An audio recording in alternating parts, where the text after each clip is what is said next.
नमस्कार विद्यार्थी मित्रांनो, तुम्हा सर्वांचं सहर्ष स्वागत आहे आपल्या या यूट्यूब चॅनलवर। तर विद्यार्थी मित्रांनो, आपण इयत्ता 5वी मधील जो परिसर अभ्यास हा जो विषय आहे भाग 1 यामधील आपण पाठांचा अभ्यास करत आहोत। या अगोदरच्या लेक्चरमध्ये आपण जे 1 ते 4 नंबरचे जे पाठ आहेत त्यामध्ये आपली पृथ्वी, आपली सूर्यमाला याचा आपण अभ्यास केलेला आहे। पृथ्वीचे फिरणे यावर पण लेक्चर झालेला आहे। पृथ्वी आणि जीवसृष्टी यावर पण लेक्चर आपण घेतलेला आहे। तसेच पर्यावरणाचे संतुलन यावर आपलं लेक्चर झालेलं आहे। आणि आजचं हे लेक्चर असणार आहे तर ते आपलं कुटुंबातील मूल्य यावर असणार आहे।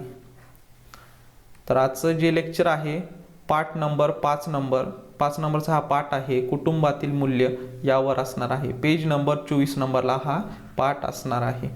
तर बघा, चला आपण जास्त वेळ न घेता आपल्या लेक्चरला सुरुवात करूया। तर बघा विद्यार्थी मित्रांनो, कुटुंबातील मूल्य हा आपला 5 नंबरचा पाठ आहे। यामध्ये बघा विद्यार्थी मित्रांनो, आपल्याला जे घटक शिकायचे आहे त्यामधील प्रामाणिकपणा असेल किंवा अप्रामाणिकपणा कशाला म्हणायचं, त्याचा परिणाम आपल्या जीवनावर कशा प्रकारे होत असतो, तसेच सार्वजनिक जीवनात प्रामाणिकपणा किती महत्त्वाचा आहे, त्याचं योगदान कशा प्रकारे असतं, तसेच सहकार्याची जी भावना असते तर ती कशा प्रकारे रुजू झाली पाहिजे, तसेच त्याचे फायदे काय आपल्या जीवनामध्ये, त्यानंतर सहिष्णुता वृत्ती कशाला म्हणायचं, तसेच आपण इतरांना मदत करतो, तसेच आपण इतरांचे मतांचा आदर करत असतो। तर हे आपल्याला या पाठामध्ये शिकायचं आहे। तसेच विद्यार्थी मित्रांनो, अजून स्त्री पुरुष समानता जी आहे तर आपण स्त्री पुरुष समानता कशाला नेमकी म्हणायचं, त्यानंतर त्याचे फायदे काय आहेत तर ते आपल्याला शिकायचं आहे। त्यामध्ये आपल्या कुटुंबामध्ये स्त्री पुरुष समानता आहे की नाही हे पण आपल्याला चेक करायचं आहे। व दोन्ही जे स्त्री असतील किंवा पुरुष असतील तर या दोघांना पण समान संधी भेटली पाहिजे, यावर आज आपण या पाठामध्ये अभ्यास करणार आहोत। तर बघा विद्यार्थी मित्रांनो, सुरुवातीलाच आपल्याला ते विचारतात सांगा पाहू, म्हणजे आपल्याला काही प्रश्न विचारत असतात तर त्याची आपल्याला उत्तर आली पाहिजे किंवा तुमचे जे उत्तर येतील ते तुम्हाला सांगायचे आहे। तर बघा, तुमच्या कुटुंबात सहलीला जाण्याचा निर्णय कसा घेतात। तर बघा, आपल्याला शाळेत जेव्हा सांगितलं जातं की उद्या म्हणजे पुढच्या आठवड्यात आपली सहल जाणार आहे, तर तुम्ही काय करतात, सुरुवातीला आपल्या आईला सांगत असतात। त्यानंतर आई त्यावर आपल्याला त्यांचा विचार सांगत असते, त्यावर आपण पण आपला विचार मांडत असतो। त्यानंतर मग आपलं आईचं आपलं बोलणं झाल्यानंतर आपण काय करत असतो, वडिलांना सांगत असतो। वडील जेव्हा आपले कामावून येत असतात मग त्यांना विचारत असतो आपल्याला मला सहलीला जायचं आहे, तर मग वडील मग किती पैसे लागतील, तसेच त्यानंतर तिथे तुला खर्चायला किती लागतील यावर आपण काय करत असतो तर एक विचार आपले मांडत असतो। त्यानंतर बघा, दुसरा प्रश्न विचारलेला आहे, तुम्ही सहलीला जाण्याचे ठिकाण सुचवतात का।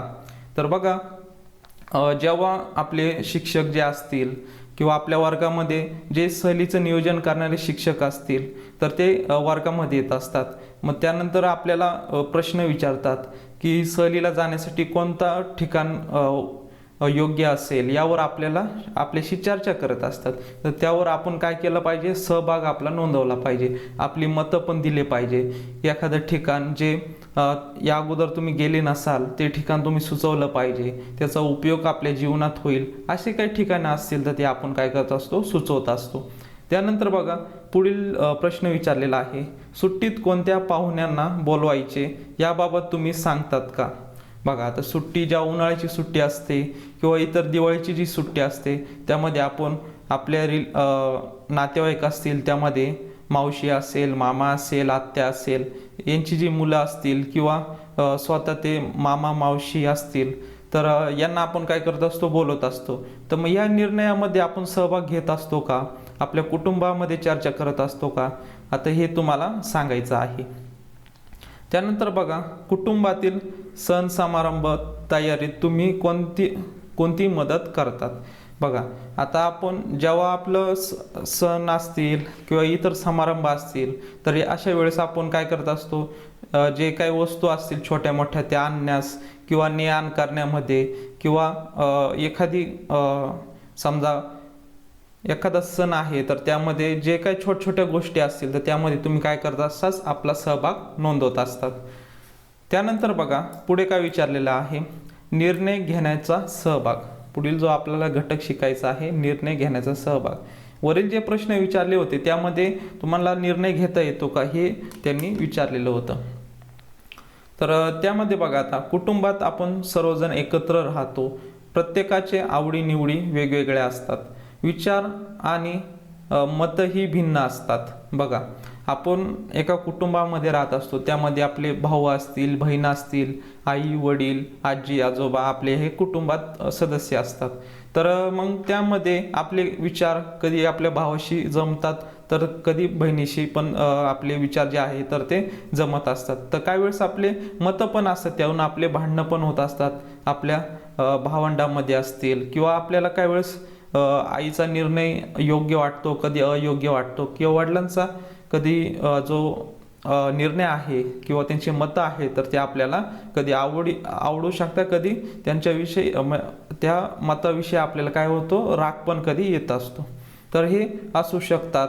आपणही इतरांपेक्षा वेगळे असतो असे असले तरी अनेक बाबतीत आपले विचार आणि मते इतरांशी जुळू शकतात. काही वेळेस बघा आपले मतं जुळले नाही तर इतर जे काही सिच्युएशन असतात तर त्यामध्ये आपले मतं जुळू शकतात. आपल्याला एकमेकांविषयी प्रेम आपुलकी असते. बघा विद्यार्थी, आपण ज्या कुटुंबामध्ये राहतो त्यामध्ये आपलं प्रेम असतं एकमेकांवर, तसेच आपुलकी पण असते. आपण परस्परांची काळजी पण घेत असतो. बघा एखाद्या वेळेस पाऊस आला तर आपण काय करत असतो, आपल्या भाऊ किंवा बहिणीला छत्री देत असतो, किंवा त्याला सोडवायला पण कधी जात असतो शाळेमध्ये किंवा महाविद्यालयामध्ये. त्यानंतर बघा आपण परस्परांची काळजी घेतो, विचारपूस करतो. आपल्यापेक्षा लहान भाऊ असेल तर तू जेवला का, शाळेत गेलता का, अभ्यास केला का, हे काय करत असतो, आपण विचारपूस करत असतो. घरातील कोणतीही गोष्ट ठरवताना एकमेकांना विचारत असतो. तसेच परस्परांशी बोलून सर्वांना पटतील असे निर्णय पण आपण घेत असतो. तर बघा आपण जेव्हा एखादी गोष्ट करणार आहोत कुटुंबामध्ये की त्यामध्ये काय करत असतो, एक वेळेस चर्चा करत असतो की आपल्याला अशी एखादी गोष्ट म्हणजे एखाद्या ठिकाणी आपल्याला फिरायला जायचं आहे, तर मग अगोदर आपण आईवडिलांचा विचार घेत असतो. त्यानंतर लागणारे पैसे, त्यानंतर इतर ज्या वस्तू लागणार आहे त्यांची नियोजन करणे, तसेच भाऊ असेल बहीण असेल यांचा पण सहभाग आपण काय करत असतो, घेत असतो. अशा पद्धतीने आपण सर्वजण कुटुंबातील निर्णय घेण्यास सहभागी होत असतो. त्यानंतर बघा पुढे आपल्याला विचारलेला आहे, निर्णय घेण्यात सहभागी होता आल्याने काय होते. बघा आता एखादा निर्णय घेताना जर आपला सहभाग असेल त्यामध्ये तर आपलं काय होतं, मतांचा आदर होत असतो. तसेच आपलं जे मतं आहे तर ते व्यवस्थित आपल्याला इतरांपुढे मांडता येतात. त्याचे फायदे काय, तोटे काय, आपण ते इतरांना आपण सांगू शकतो.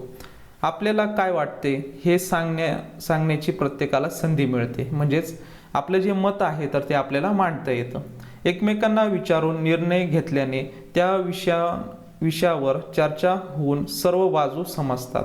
बघा एकमेकांना विचारून निर्णय घेतल्याने म्हणजे आपण प्रत्येकाचे एखाद्या आपल्याला गोष्ट करायची आहे त्यासाठी आपण प्रत्येक कुटुंबातील म्हणा सर्व जे सदस्य आहेत तर त्यांची काय घेतले पाहिजे, आपण चर्चा केली पाहिजे.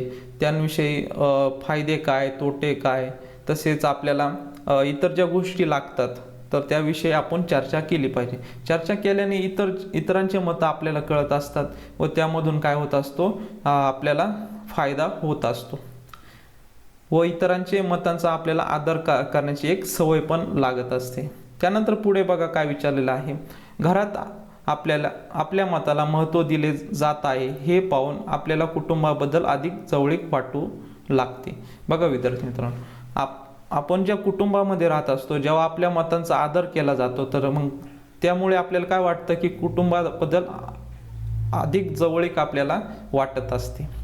त्यानंतर बघा आपल्या कुटुंबातील काही निर्णयात जसा आपला सहभाग असतो तसाच तो आपल्या सार्वजनिक प्रश्नांबाबतही असतो. बघा जसं आपण कुटुंबामध्ये वागत असतो म्हणजे आपले मतं इतरांपुढे मांडत असतो व इतर मतांचा आपण काय करत असतो, स्वीकार करत असतो. त्याबद्दल दुसऱ्यांच्या मतांबद्दल आपले मत काय आहे तर ते आपण चर्चा करत असतो. तसेच हे जे कुटुंबाबाबत आहे तसंच हे सार्वजनिक बाबतीत पण आपण बोलू शकतो किंवा आपले निर्णय आपण घेऊ शकतो.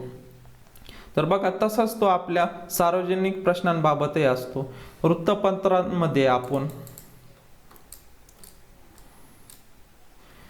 वृत्तपत्रांमध्ये आपण लोकसहभागाच्या काही बातम्या वाचत असतो. अशा काही प्रातिनिधिक बातम्यांचा सारांश खाली दिला आहे. त्यातील सार्वजनिक प्रश्न कोणता व त्यासाठी लोकांनी कसा सहभाग घेतला याची वर्गात चर्चा करायची आहे. बघा खाली काय दिलेलं आहे, काही सार्वजनिक प्रश्न दिलेले आहे, त्यामध्ये लोकांचा सहभाग कशा प्रकारे असेल तर हे आपल्याला सांगायचं आहे. वाचा व चर्चा करा. महानगरपालिकेच्या अंदाजपत्रकात नागरिकांचा सहभाग खर्च कोणत्या बाबींवर करावा हे नागरिक ठरवतात. तर बघा जेव्हा महानगरपालिकेचं अंदाजपत्रक असतं तर त्यामध्ये आपल्याला काय नागरिकांची काय घेतली असते, एक मीटिंग घेतलेली असते. मग त्यामध्ये नागरिक सहभागी होऊन त्यांचे मतं मांडत असतात. आपला अंदाजपत्रकात खर्च कशा प्रकारे आपण कमी करू शकतो त्याबाबत इतरांची मतं आपण घेत असतो. तसेच त्यांचा मतांचा आदर पण करत असतो. एखाद्याचे मत चुकीचे असले तर ते कशा प्रकारे चुकीचे आहे हे पण आपण सांगू शकतो. म्हणजेच आपण एकमेकांच्या मतांचा काय करत असतो, आदर करत असतो. तर यामध्ये नागरिकांचा मतांचा काय घेतलेला आहे तर त्यांनी मत आपण जे आहे तर त्याचा स्वीकार केलेला दिसत आहे. त्यानंतर बघा शहराचा विकास आराखड्यात सुधारणा सुचवण्यासाठी नागरिकांची गर्दी.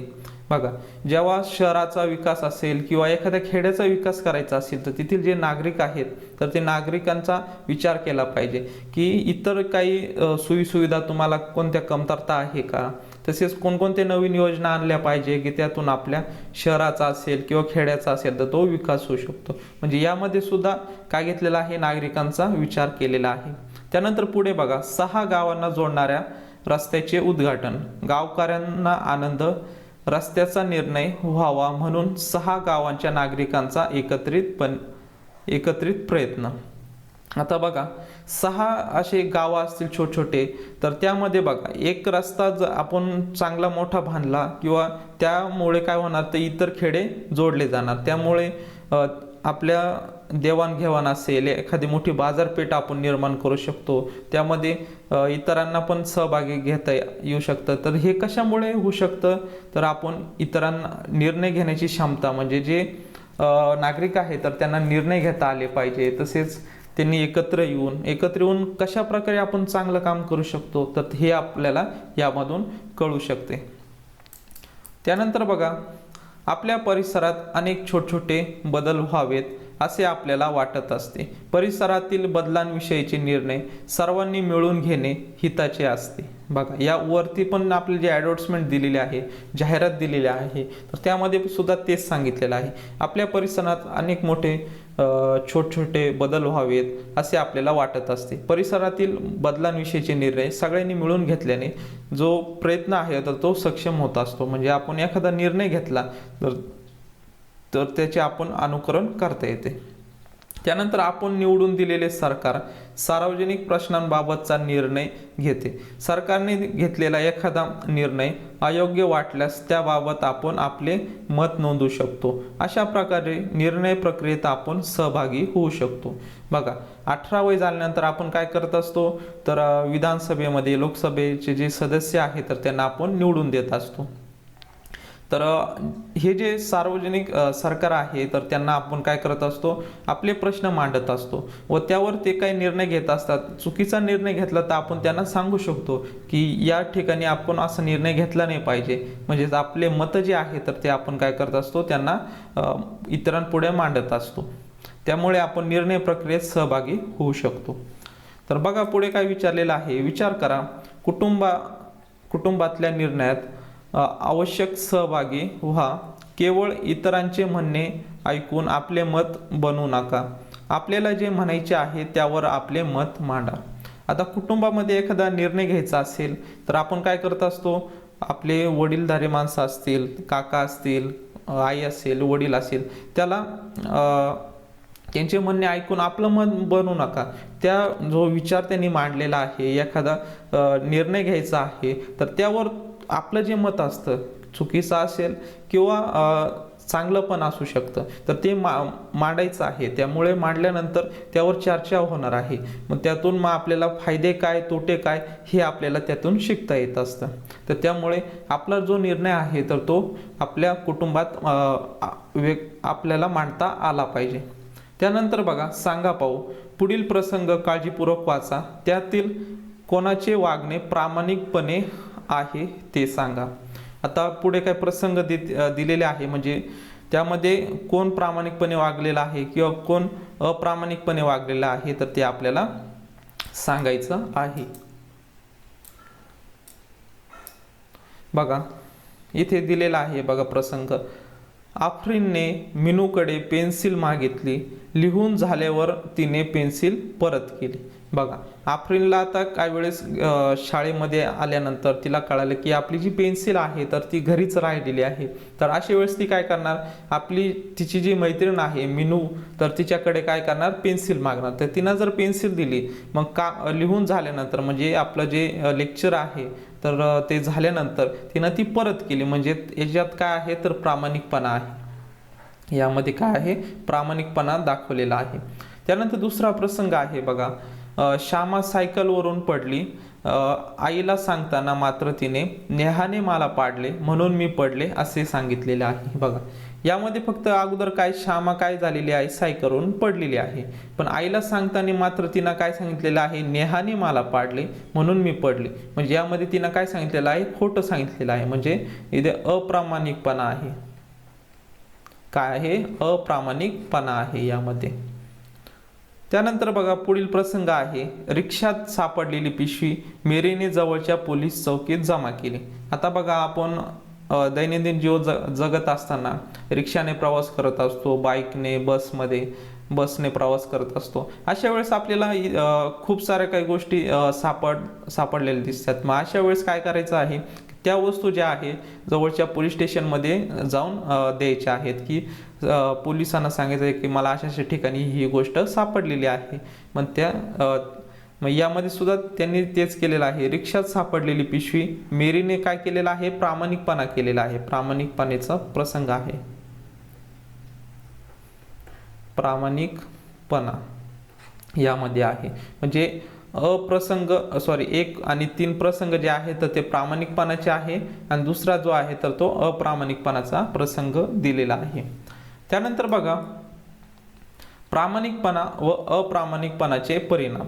आता आपण प्रामाणिकपणे वागलं किंवा अप्रामाणिकपणे वागलं तर याचे परिणाम आपल्या जीवनात कशा प्रकारे होतात तर ते आता बघूयात. आपल्या हातून बऱ्या वाईट गोष्टी घडत असतात, कधी चुकाही होतात. आपण आता जीवनात चुकाही करत असतो, काही चांगल्या गोष्टी पण करत असतो.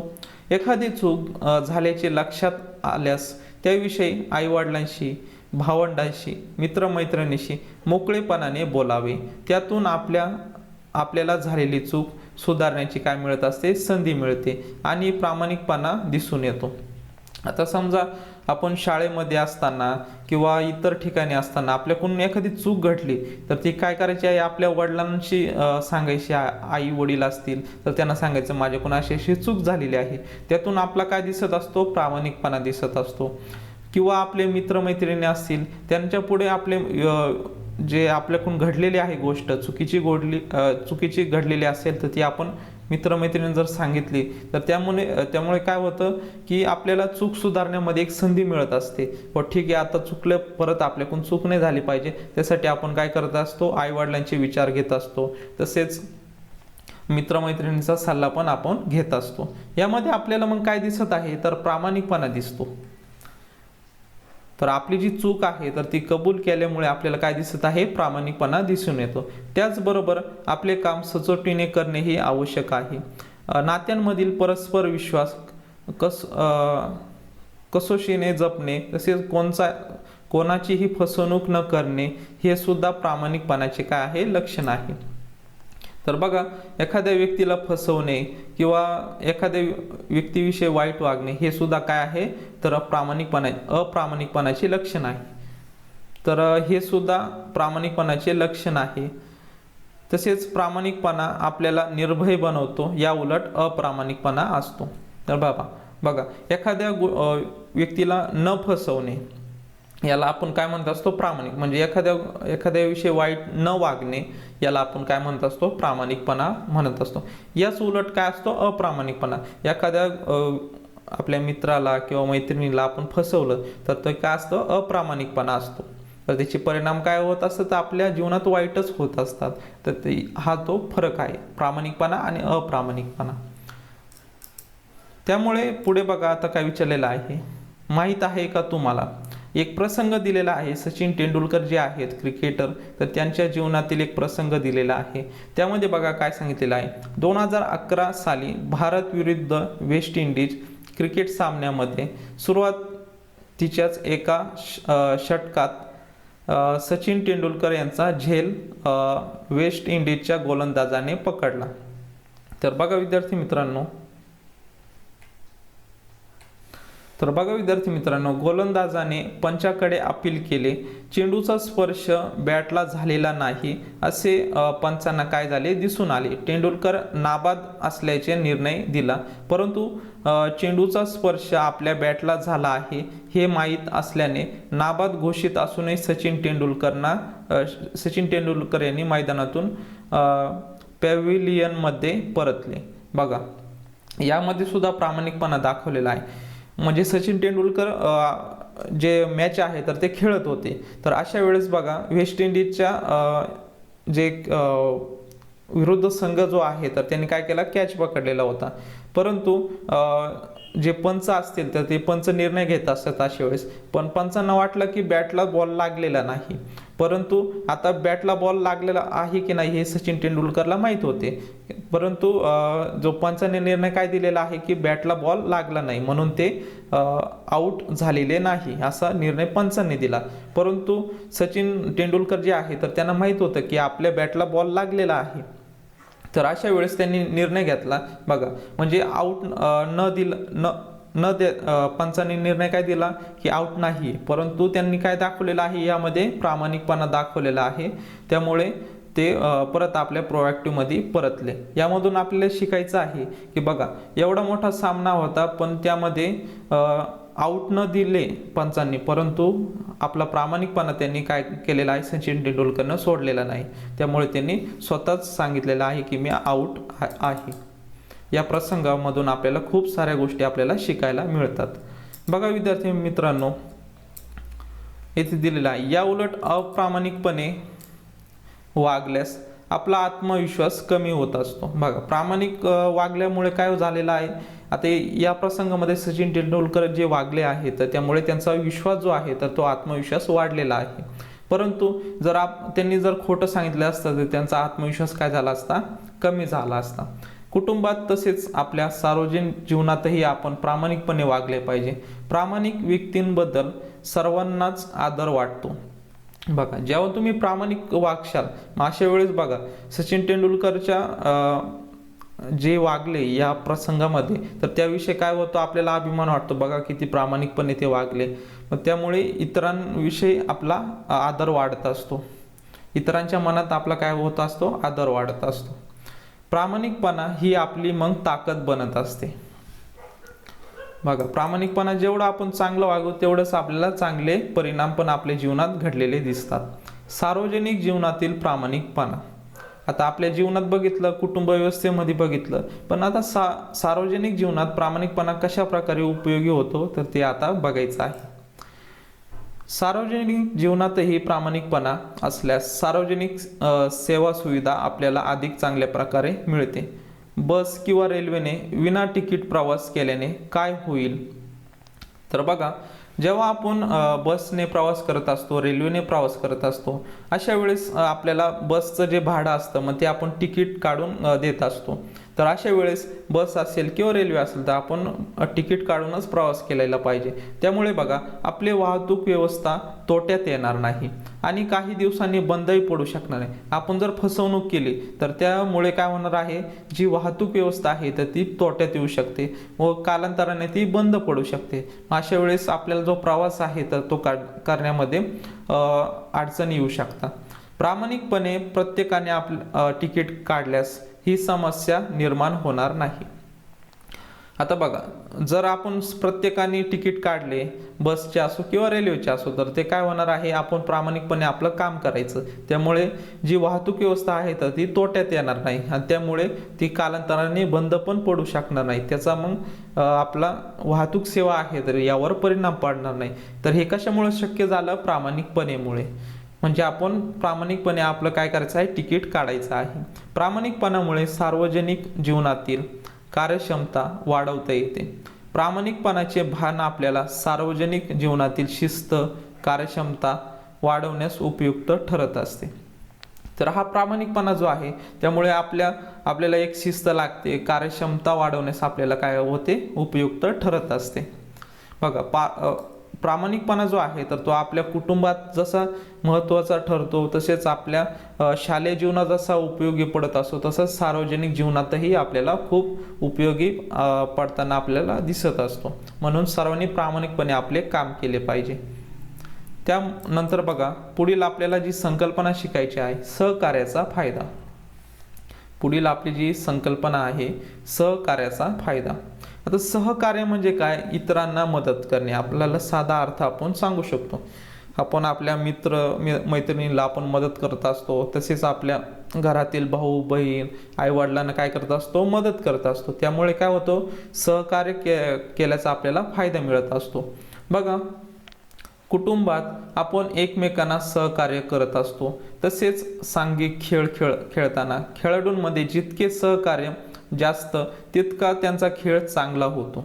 आता बघा विद्यार्थी मित्रांनो, सहकार्याची जी भावना आहे आपल्या कुटुंबाबरोबर, समजा आपल्याला एक खेळ खेळायचा आहे, त्यामध्ये 7 खेळाडू असतील किंवा 12 खेळाडू असतील, म्हणजे ते जे खेळाडू आहेत त्यांनी एकत्रितपणे चांगलं कार्य केलं तर त्याचा रिझल्ट जो आहे तर तो काय येतो, चांगल्या प्रकारे येत असतो. समजा एखादा प्लेयर आहे किंवा खेळाडू आहे त्याला जर इजा झाली तर त्याची जागा इतर खेळाडूने घेणे किंवा त्याला मदत करणे याने काय होतं, सहकार्य केल्याचा फायदा होत असतो. मग त्याचाच परिणाम आपल्याला काय येणार की चांगल्या प्रकारे त्याचा रिझल्ट येऊ शकतो. तसेच बघा, खेळातील सहकार्याची भावना खेळापुरती मर्यादित न ठेवता ती आपल्या सामाजिक जीवनात आणली पाहिजे. आता आपण खेळ खेळत असताना जसं इतरांना मदत करत असतो, आपल्या खेळाडू मित्र मैत्रिणी असेल तर त्यांना आपण मदत करत असतो, तसंच आपल्याला आपल्या कुटुंबात जसे मदत करत असतो तसेच शालेय जीवनात मदत करत असतो, तशीच भावना आपल्याला सामाजिक जीवनात पण आणली पाहिजे. आता सामाजिक जीवनात कशा प्रकारे आपण सहकार्य करू शकतो. सामाजिक जीवनात सर्वांना सहकार्याची गरज असते. आपल्यालाही इतरांच्या मदतीची गरज पडते कधी. तसेच गाव किंवा शहरातील जत्रा, उरूस, मेळावे इत्यादी कार्यक्रम एकमेकांच्या सहकार्याने यशस्वीपणे पार पडत असतात. तर बघा विद्यार्थी मित्रांनो, आपल्या गावाची जत्रा असते, उरूस, मेळावे किंवा इतर जे कार्यक्रम होत असतात तर अशा ठिकाणी शांतता ठेवणे किंवा इतर त्यांना मदत लागत असेल एखाद्या गोष्टीची तर ती आपण मदत करणे, यामुळे काय होत असतं तर सहकार्याची भावना त्यामध्ये निर्माण होत असते. व त्यामुळे काय होत असतं, सहकार्याचा फायदा कशा प्रकारे होऊ शकतो, जी जत्रा आहे, उरूस आहे किंवा ते कार्यक्रम असतील तर ते व्यवस्थितपणे आपण पार पाडू शकतो. त्यानंतर बघा, आपल्याला पुढे काय विचारलेलं आहे, काय करावे बरे. म्हणजे आपल्याला काय प्रश्न विचारलेले आहे. बघा, रस्ता चुकलेला मुलगा तुम्हाला भेटला, मग त्यावेळेस तुम्ही काय करणार. तर बघा, अशा वेळेस तुम्ही काय करायचं आहे, जर तो मुलगा रस्ता चुकलेला आहे तर त्याचं गाव विचारलेलं पाहिजे. जर तो लहान असेल तर त्याला आपण पोलिसांच्या ताब्यात दिलं पाहिजे व त्यांना सांगितलं पाहिजे की हा मुलगा जो आहे तर तो रस्ता चुकलेला आहे. आणि जर एखादा मोठा मुलगा असेल, फक्त त्याला दिशा माहीत नसेल तर त्याला आपण दिशा सांगितली पाहिजे. त्यानंतर पुढे प्रश्न विचारलेला आहे, सहलीला गेल्यावर तुमच्या लक्षात आले की तुमच्या मैत्रिणीचा डबा जो आहे तर तो घरी विसरलेला आहे. बघा, अशा खूप साऱ्या घटना ज्या आहेत तर त्या आपल्या जीवनात घडताना दिसत असतात. तर अशा वेळेस तुम्ही काय करशाल?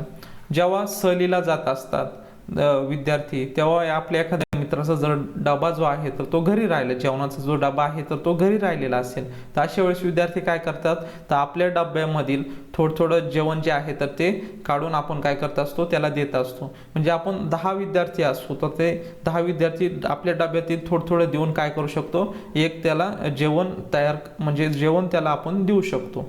यामध्ये पण आपण सहकार्याचा फायदा करून त्या आपला मित्रमैत्रीण असेल तर त्याला आपण काय करत असतो, जेवण देत असतो. म्हणजे त्याचा पण आपल्याला सहकार्याचा फायदा होत असतो. त्यानंतर बघा, पुढे प्रश्न विचारलेला आहे,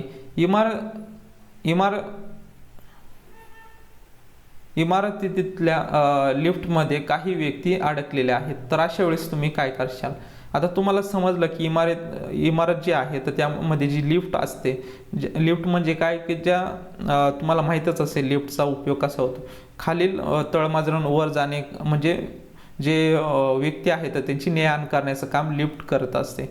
तर लिफ्टमध्ये असं समजलं की लिफ्ट आता बंद पडलेले आहेत, तर अशा वेळेस काय तेथील सिक्युरिटी गार्ड असतील किंवा तेथील मॅनेजर असतील तर त्यांना संपर्क केला पाहिजे व त्यांना सांगितलं पाहिजे की ही लिफ्ट आहे तर ही बंद पडलेली आहे. मग अशा वेळेस ते व्यक्तीचे आहे तर तिथे जाऊन चौकशी करतील व त्या ठिकाणची जी परिस्थिती पाहून योग्य तो निर्णय घेत असतात. मग अशा वेळेस आपल्याला सिक्युरिटी गार्ड असतील, मॅनेजर असतील तर त्यांना आपण कॉन्टॅक्ट केला पाहिजे. त्यानंतर बघा, पुढे काय विचारलेलं आहे, वाचा व चर्चा करा. यावर आपल्याला आता चर्चा करायची आहे. खाली काही संवाद दिलेला आहे, त्यातील वादाचा मुद्दा कोणता, तो कसा सोडवला गेला याविषयी चर्चा करा. आता काही संवाद दिलेला आहे बघा.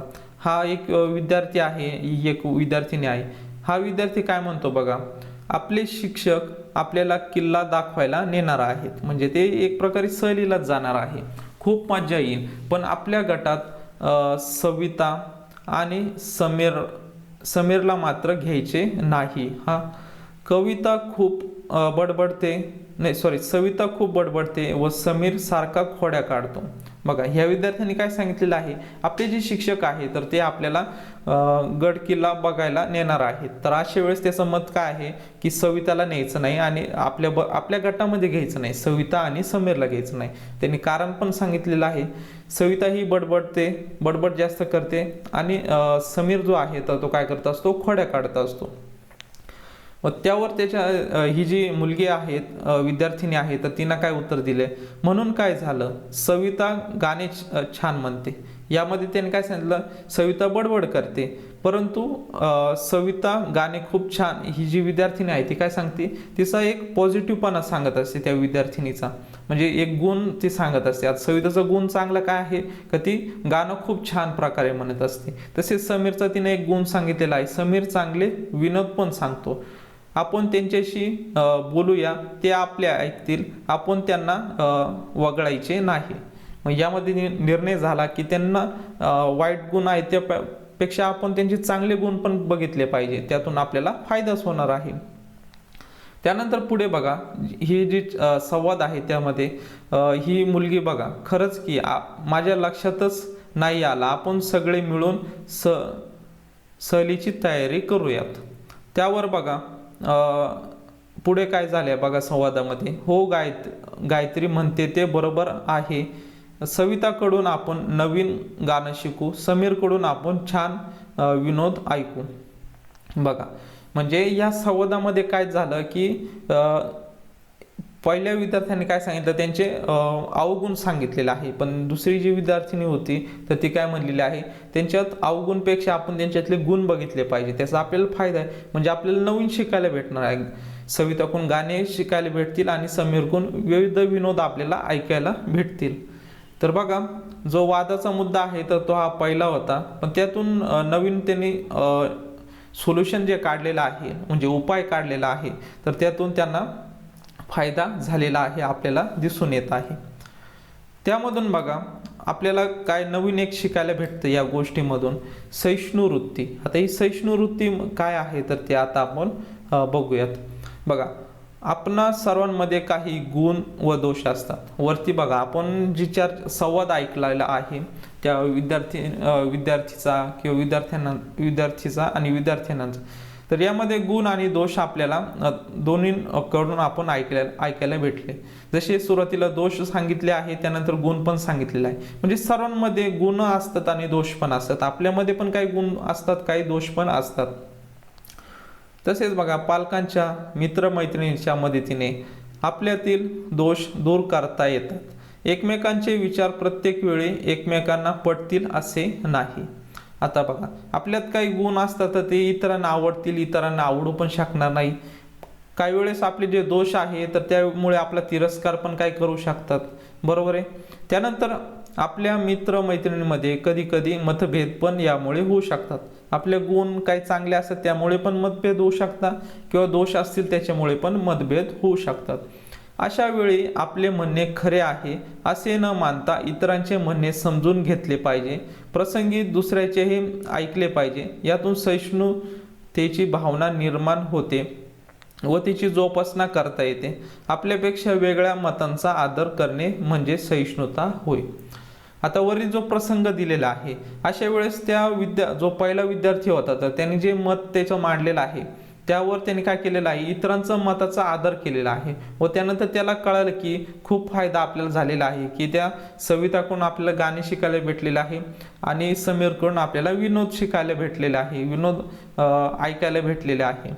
तर बघा यामध्ये काय झालेले आहे, सहिष्णुतेची जी भावना आहे तर ती आपल्याला बघायला मिळते। म्हणजेच आपले जे मत आहे तेच खरे आहे असं न सांगता इतरांचे मते पण ऐकले पाहिजे व त्याचे आपल्यापेक्षा वेगळ्या मतांचा आदर पण आपल्याला करता आला पाहिजे। यालाच काय म्हणतात, सहिष्णुता म्हणत असतात। त्यानंतर बघा आपल्या देशात सहिष्णुता वृत्तीला विशेष महत्त्व आहे। विविध धर्म आहेत।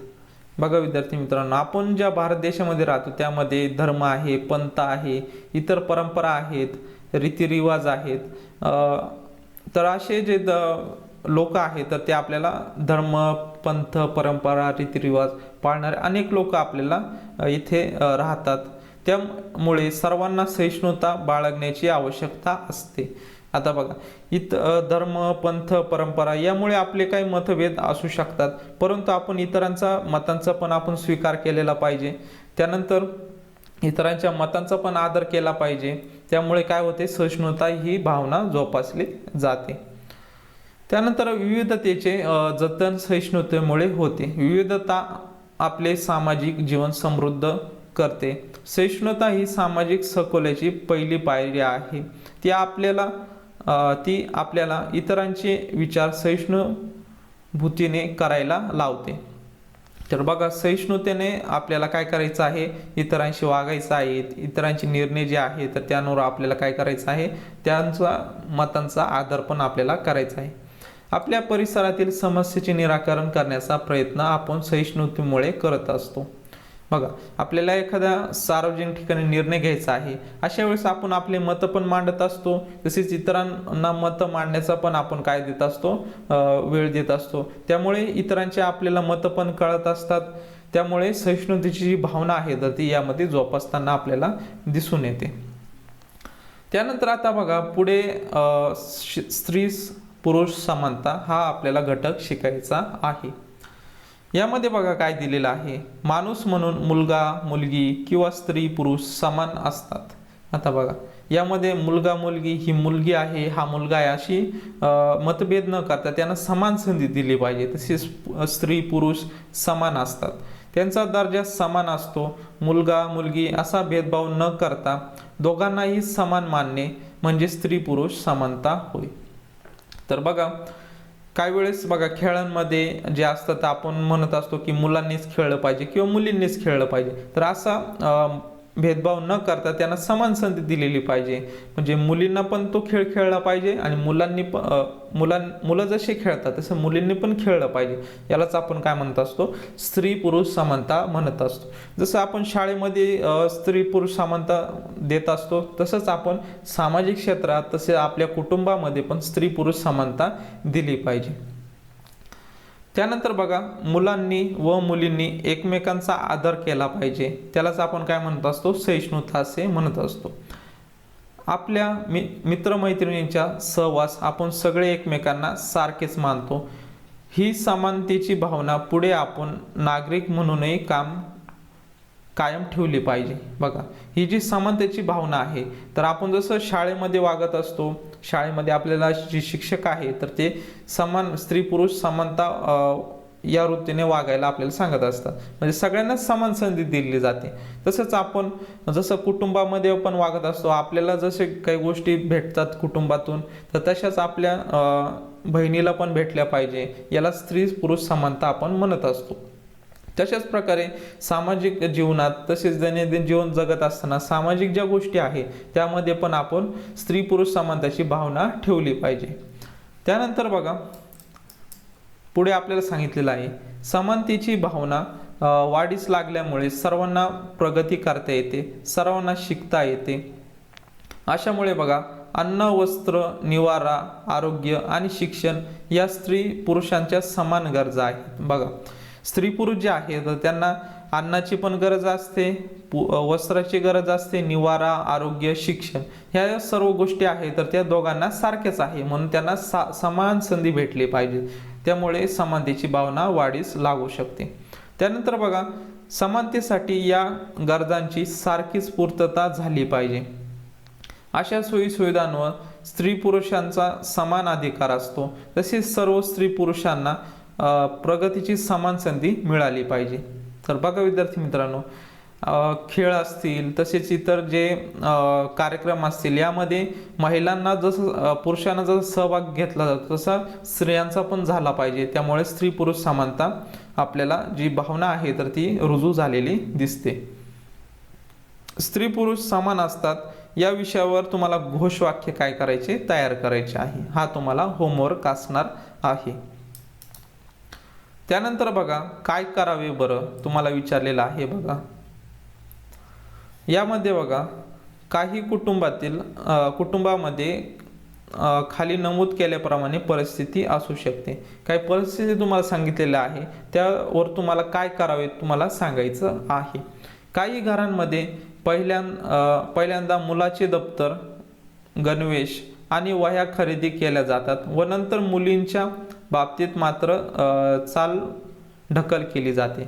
आपण हे बघत असतो आपल्या कुटुंबामध्ये. तर अशा वेळेस आपण सांगितलं पाहिजे की स्त्री पुरुष समानताविषयी आपण माहिती आपल्या वडिलांना किंवा आईला सांगितलं पाहिजे की आमच्या दोघांना समान संधी भेटली पाहिजे. शिक्षणाची असू द्या किंवा अन्न, वस्त्र, निवारा ह्या ज्या गोष्टी आहेत, शिक्षण असेल, आरोग्य असेल, यामध्ये आम्हा दोघांना पण समान संधी भेटली पाहिजे. यामुळे स्त्री पुरुष समानता जी आहे तर ती भावना रुजू झालेली आपल्याला दिसून येईल. त्यानंतर बघा, दुसरी परिस्थिती काय सांगितलेली आहे. कबड्डीच्या सामन्यात पराभव झाल्यामुळे राजूला रडताना दिनेश म्हणाला, रडतोस काय मुली सारखा. म्हणजे यामध्ये बघा, फक्त असं दाखवलेलं आहे की परिस्थिती म्हणजे मुली रडतात असं दाखवलेलं आहे, पण मुली पण खूप साऱ्या गोष्टी चांगल्या करू शकतात व मुलांपेक्षा पण काही गोष्टी त्यांनी चांगल्या पण केलेल्या आहे. मग अशामुळे मुलींसोबत त्याची तुलना करणे हे काय आहे, योग्य नाही. त्यानंतर बघा, वंदनाला चेंडू आणि बॅट खूप आवडते, पण तिला भातुकली खेळण्यासाठी चूलबोळकी बाहुली आणून दिली जाते. बघा, वंदना जी आहे तर ही मुलगी आहे, परंतु तिला चेंडू आणि बॅट खेळायची काय आहे तर आवड आहे, म्हणजे क्रिकेट खेळण्याची आवड आहे, परंतु तिला भातुकली खेळण्यासाठी चूलबोळकी बाहुली आणून दिली जाते. अशा वेळेस काय करायचं की तिला समान संधी भेटली पाहिजे. फक्त मुलंच खेळतात असं नाही, तर मुली पण चांगल्या प्रकारे खेळू शकतात हे आपण बघत असतो. तर त्यांना पण चेंडू बॅट खेळण्याची संधी दिली पाहिजे, म्हणजे यामध्ये पण समानता आपण दाखवली पाहिजे. त्यानंतर बघा, पुढील प्रसंग सांगितलेला आहे. सारिका आईला स्वयंपाक व घरकामात मदत करते, तिच्या भावाला ते काम करण्यास कधीच सांगितले जात नाही. तर बघा, घरातले जे काम आहे, स्वयंपाक असू द्या किंवा घरकाम असू द्या, यामध्ये दोघं, स्त्री असू द्या किंवा पुरुष असू द्या, यांना संधी भेटली पाहिजे, म्हणजे स्त्री पुरुष समानता आपण त्याला म्हणू शकतो. म्हणजे स्वयंपाक हे फक्त मुलीच करतात असं नाही, तर पुरुष पण चांगल्या प्रकारे स्वयंपाक करतात. तसे घरकाम, झाडणं असेल, साफसफाई असेल, फरची पुसणं असेल व इतर काही जे कामं असतात ते पुरुष पण चांगल्या प्रकारे करू शकतात. तर यामध्ये स्त्री पुरुष समानतेचे काही उदाहरणं तुम्हाला दिलेली आहे. त्यानंतर बघा, हे नेहमी लक्षात ठेवा, प्रामाणिकपणामुळे सार्वजनिक जीवनातील कार्यक्षमता वाढते, वेळ, पैसा, मनुष्यबळ यांचा अपव्यय टाळता येतो. बघा, प्रामाणिकपणे आपण वागलं तर त्याचा फायदा आपण कुटुंबात प्रामाणिकपणे वागलं तर त्याचा आपला फायदा पण होत असतो. तसेच शाळेमध्ये असेल किंवा सार्वजनिक ठिकाणी आपण चांगल्या प्रकारे प्रामाणिकपणे वागलो तर आपला वेळ, पैसा, मनुष्यबळ यावर जो खर्च होणारा वेळ असेल किंवा पैसा असेल तर हा वाचू शकतो. त्यानंतर आता बघा, आपण काय काय शिकलो आता हे बघूयात. कुटुंबातील छोट्या निर्णयांमध्ये सर्वांचा सहभाग असावा. तर बघा, यामुळे आपल्या मतांचा विचार केला जातो व इतर मतांचा पण आपण स्वीकार करत असतो. यामुळे काय होते, सहिष्णुतेची जी भावना आहे तर ती आपण रुजवू शकतो. त्यानंतर आपल्या व्यक्तिगत व सार्वजनिक जीवनात प्रामाणिकपणा असला पाहिजे. बघा, आपण जसं कुटुंबामध्ये प्रामाणिकपणे वागत असतो तसं आपण सार्वजनिक जीवनात पण प्रामाणिकपणे वागलं पाहिजे. त्यामुळे आपला वेळ, पैसा तसेच मनुष्यबळ हे काय होत असते, वाचत असते.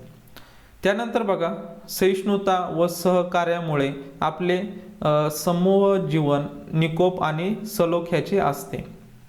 सहिष्णुता जे आहे, सहिष्णुता काय की आपले जसे विचार आहेत तसे दुसऱ्यांचे पण विचार असतात, त्यांचे आपण विचार पण ऐकले पाहिजे.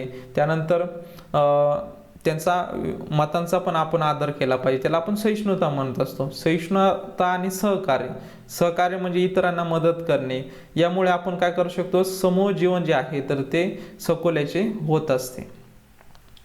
त्यानंतर सहिष्णु वृत्तीमुळे विविधतेचे जतन होऊ शकते. बघा, सहिष्णु वृत्तीमुळे काय होते, विविधता जी आहे तर ती आपण जतन करू शकतो. स्त्री पुरुष समान असतात, त्यांच्यात भेदभाव करणे योग्य नाही, हे बरोबर आहे. बघा, स्त्री पुरुष आहे तर त्यांना समान संधी भेटली पाहिजे. खेळ असू दे, शिक्षण असू दे, आरोग्य असू द्या किंवा इतर अन्न, वस्त्र, निवारा ह्या ज्या गोष्टी आहे यामध्ये त्यांना समान संधी भेटली पाहिजे. हे स्त्री पुरुष समानतेचे लक्षणं असतात.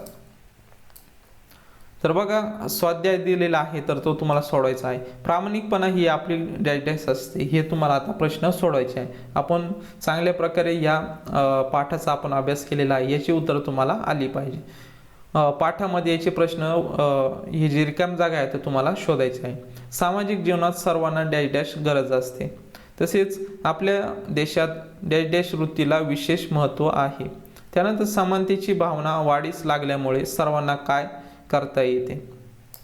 त्यानंतर पुढील प्रश्न आहे बघा, पुढील प्रश्नांची एका वाक्यात तुम्हाला उत्तर द्यायचे आहे. परिसरातील बदलांविषयीचे निर्णय कोणी घ्यायचे असतात.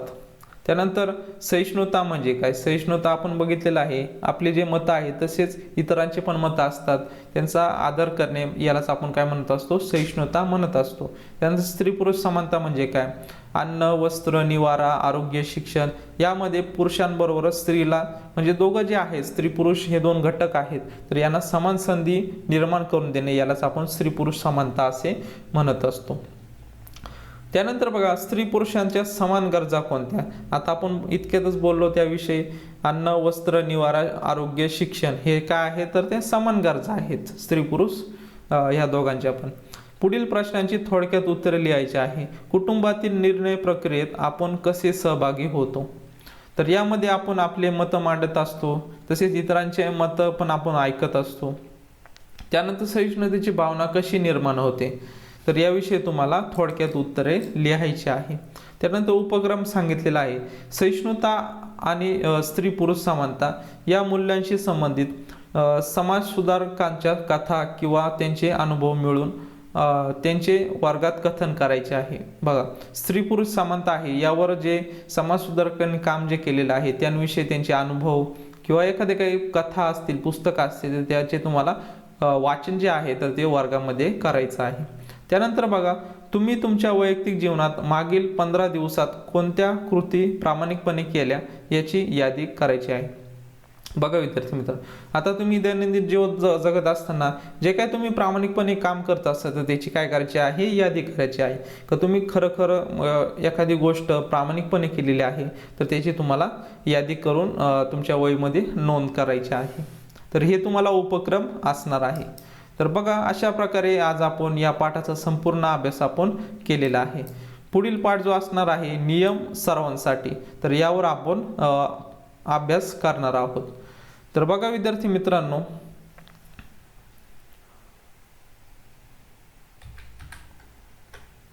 कुटुंबातील मूल्य हा जो पाठ आहे तर याचा आपण संपूर्ण अभ्यास या लेक्चरमध्ये बघितलेला आहे. तर अशा प्रकारे आज आपण परिसर अभ्यास भाग 1 इयत्ता 5वी मधील हा पाठ अभ्यासलेला आहे.